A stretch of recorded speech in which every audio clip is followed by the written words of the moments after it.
Vamos lá, gente, vamos continuar aqui, falar de outra espécie, né, outra modalidade de extinção de ato administrativo, que é a anulação. O que é a anulação? A anulação é uma forma de extinção de ato administrativo que se dá em razão de ilegalidade. Vamos lá? A anulação é uma forma, uma modalidade de extinção de ato administrativo que acontece em razão de ilegalidade, ou seja, contrariedade à lei.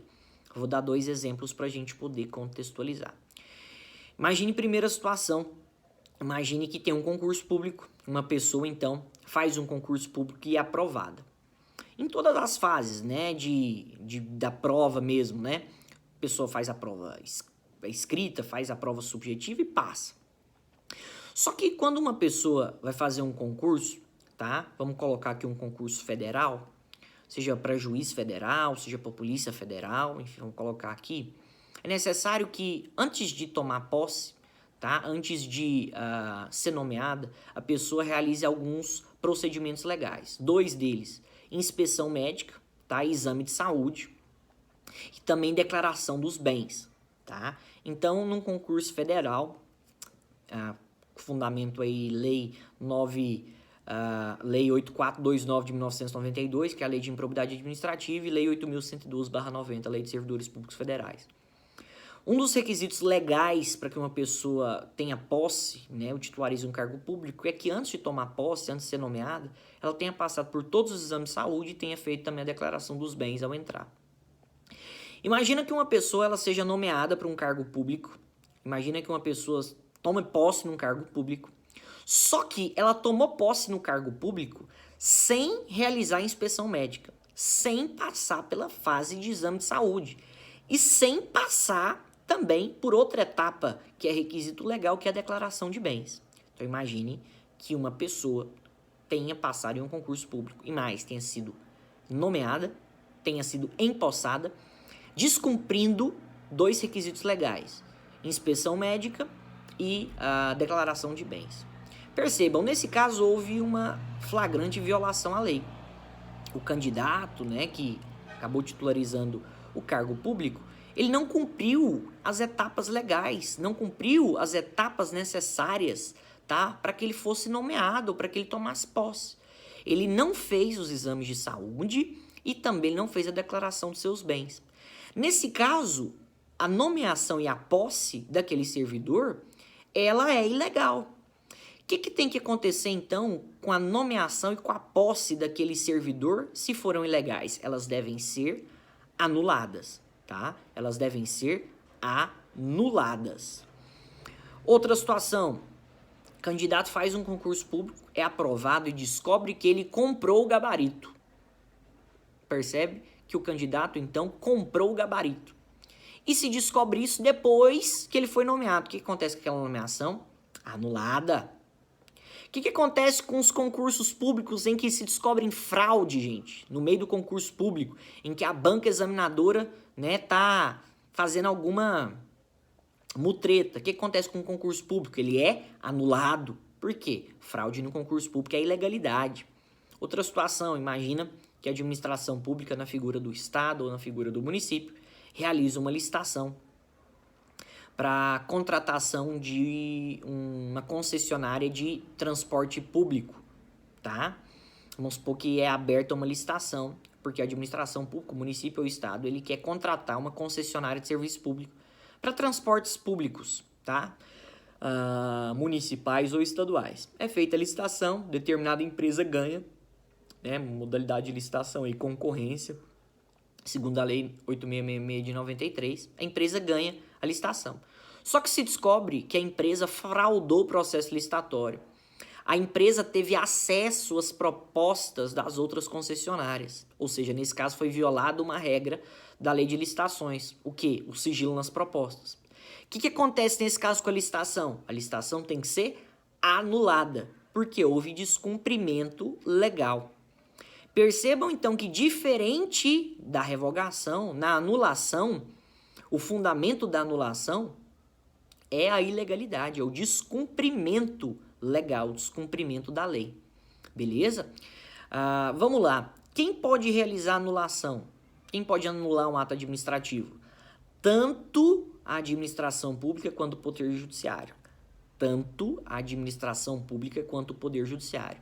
A administração pública, porque existe o princípio que a gente já estudou da autoexecutoriedade. A administração pública pode cumprir os seus atos sem necessidade de autorização do judiciário. E a administração pública não resolvendo, havendo ilegalidade, o judiciário pode analisar? Pode. O judiciário pode analisar. O judiciário pode apreciar questões de ilegalidade. Vou dar um exemplo claro aqui. Imagina que você recebe uma multa, tá, por um órgão, né, de trânsito, vamos colocar o Detran ou a Polícia Federal, o que for, por excesso de velocidade em determinada estrada. Só que você percebe ali que você não estava naquele carro e aquele carro nem era seu. Vamos supor que a placa estava clonada. O que você pode fazer? Você pode recorrer daquela multa administrativamente? Pode, você mesmo, não precisa nem advogado. Tem ali, né, abre prazo para defesa, você recorre. Provando, então, que a placa do carro era clonada, que o carro não era seu, quem que vai anular a multa? A própria administração pública. A própria administração pública, o próprio Detran ou a própria Polícia Federal. Mas vamos supor, se você não quiser tentar anular administrativamente, você pode entrar no judiciário? Você pode entrar com uma ação judicial para tentar anular aquela multa? Pode, né? E aí você pode pedir até uma indenização, né? Vamos colocar aqui por dano moral. Mas pode entrar no judiciário, e o judiciário pode analisar aquela multa, apreciar a ilegalidade? Pode. Se a multa foi ilegal, ou seja, se a multa não tem amparo legal, nesse caso o Poder Judiciário pode anular ela e o Poder Judiciário pode apreciar, pode analisar aquela ilegalidade, beleza? O Poder Judiciário ele só pode analisar, gente, ilegalidade. Quando há ilegalidade, aí o Judiciário pode analisar. Então, quem pode anular um ato administrativo? Tanto a administração pública quanto o Poder Judiciário. Efeitos da anulação. Efeitos ex tunc, efeitos retroativos, ou seja, é anulado daquele momento para trás. Tudo o que aconteceu para trás também é anulado. Quando uma pessoa ela compra a vaga dela no concurso público, o que acontece? Anula tudo daquele momento para trás. Quando um concurso público ele é fraudado, o que acontece na anulação do concurso público? Imagine que, sei lá, tá na fase de prova oral de um concurso público e descobre que as provas foram vazadas. Houve uma fraude, tá, no concurso público, ou uma fraude até mesmo na licitação da banca examinadora. E tá na prova oral. O que acontece? Anula só da prova oral para frente? Não, anula tudo. Prova oral, prova escrita, tudo. Imagina, como a gente falou, que um processo licitatório já foi concedida a concessão. Se a licitação, né, não teve sigilo nas propostas, é anulado dali para frente, ou seja, só a partir do momento que a empresa, né, foi descoberta para frente, a empresa não pode mais funcionar, ou a licitação para trás, tudo que aconteceu também é anulado? Não, tudo para trás. Toda licitação deve ser anulada, ou seja, efeitos ex tunc. Para lembrar, a dica para lembrar dos efeitos aí da anulação, ex tunc, T de testa. Bate na testa, você vai para trás. Ex tunc, testa para trás. Volta, efeitos retroativos. Detalhe aqui, gente, percebam a seguinte situação. Vou dar um exemplo aqui só para vocês perceberem, ficar bem clara a situação da ilegalidade e a questão da inconveniência e oportunidade. Imagina que você faz uma prova de concurso e tem uma prova subjetiva, vamos supor que tem uma redação. E vamos supor que a nota da redação não te agrada, você entra administrativamente, recorre e a banca examinadora não reconhece. E aí você entra no judiciário, pedindo para o judiciário analisar aquela redação lá, a nota que foi atribuída a ela. O que o judiciário faz, gente? Não posso analisar conveniência e oportunidade. Não tem nenhuma ilegalidade aí. Aspectos aí de correção, só a banca examinadora, ou seja, a administração pública que pode analisar. Beleza? Agora, imagine que você passou no concurso público, 60 vagas, você passou em número 60. E vamos supor que foi nomeado quem estava atrás de você, o 61. O que acontece nesse caso? Houve uma ilegalidade na nomeação, na posse daquela pessoa? Sim. Nesse caso, você pode pleitear a anulação da nomeação e da posse do candidato que estava atrás de você. Se ele passou fora das vagas, você passou dentro das vagas. Porque nesse caso aí, há uma flagrante ilegalidade. Beleza? Então, o fundamento da anulação é a questão da ilegalidade.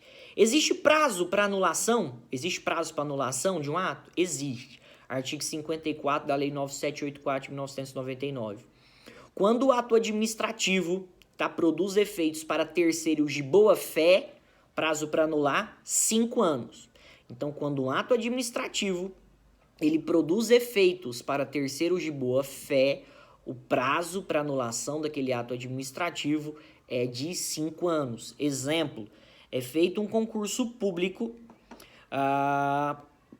vários candidatos passam naquele concurso público e já passou 5 anos daquele concurso público. E os candidatos estão de boa fé, os candidatos fizeram a prova normalmente.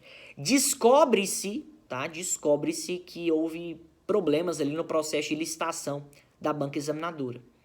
Nesse caso, se já passou 5 anos, né, e imagine que todos os candidatos ali eles estão já nomeados, empossados, trabalhando há 5 anos.